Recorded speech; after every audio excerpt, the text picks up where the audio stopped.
আমার এক ফ্রেন্ডে আজকে যে এয়ারকনের পাইপ শিবের, এই যে শিবের এয়ারকন পাইপ এগুলা ওয়াশিং করতেছে। তো ওয়াশিং ভেরি হার্ড।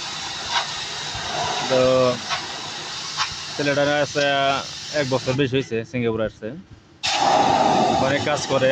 দেখেন শরীরে কিন্তু ইউনিফর্মের মধ্যে ওই আছে, মোবাইল তেল কত কিছু বইরা থাকে শরীরে। সারাদিন ওয়াশ করে, প্রচুর পরিমাণ কাম। আমাদের কোম্পানিতে অনেক লোকের দরকার। তো সামনে 1 মাসের মধ্যে হয়তো প্রচুর লোক আনবো। আমরা বই জমা দিচ্ছি মেলা, তারপরেও আরও প্রচুর লোক আনবো।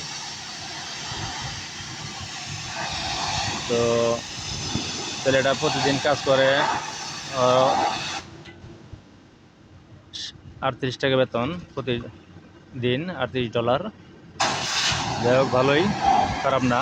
দেখেন আমার মেয়ে ধরছে, কেমন করে আমার মেয়ে ধরছে, কত শক্তি লাগে এইটা।